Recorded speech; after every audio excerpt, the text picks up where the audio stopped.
un business lugubre entre les morguiers de l'hôpital à Quintini et ces garçons-là.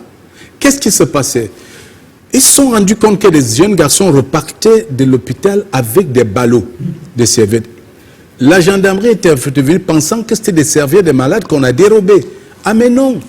On retourne, on voit que c'est des gars qui prennent ces ballots de serviettes auprès des morguiers, c'est eux qu'on a utilisé pour laver des morts. Après, ils donnent à ces garçons, ils vont relaver, ils sortent, ils reviennent revendre à la sauvette, à l'ambulant, des vendeurs ambulants des serviettes. Et c'est un ami, un gendarme, qui voulait acheter une de ces serviettes, qui a tapé sa main, stop. Et lui a raconté l'affaire que, attention, n'achète jamais ces serviettes ambulantes. Si tu veux acheter une serviette, va dans une boutique officielle, achète une serviette normalement.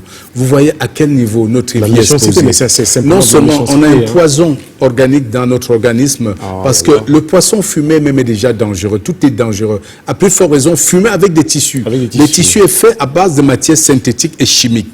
La fumée chimique qu'on fume le poisson est cancérogène.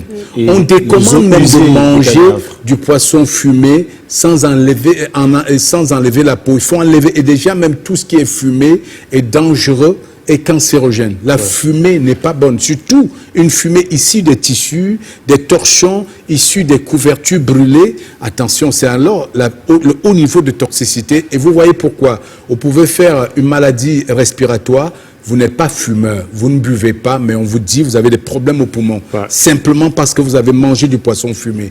Et ça ne s'arrête pas là. Le côté spirituel des morts. Comment on peut fumer quelque chose que vous allez acheter pour aller faire la sauce à la maison avec un drap qui a servi à emballer les morts et les couvertures qui ont servi à emballer les morts. Il est mort de quoi?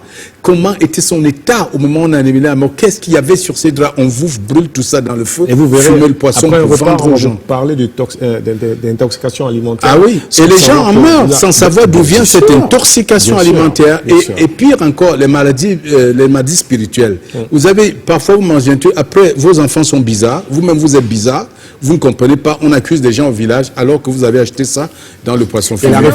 Et la référence serait tout simplement que la mère là, vend le poisson depuis 25 ans. Ça ne peut pas être elle. Mais rassurez-vous, elle peut avoir fait cela depuis 25 ans. Cette mauvaise façon de traiter les êtres humains et surtout la marchandise. C'est un appel à plusieurs parties de la chaîne. Hein. Je crois que beaucoup de ménagères vont pouvoir l'attester. Très vite, les achats faits et rendus en cuisine, on se rend compte que le poisson, il est tout plein d'asticots. C'est souvent, et pas cuit parfois au-dedans. Vous allez comprendre qu'effectivement, ce qu'elles font, ces dames, pas toutes, parce que ça aussi, il faudrait pouvoir le dire aux Camerounais, et ça donnera matière à interpeller les autorités compétentes, en même de réguler un tout petit peu ce secteur aussi de fumage, tant dans les marchés ou ailleurs.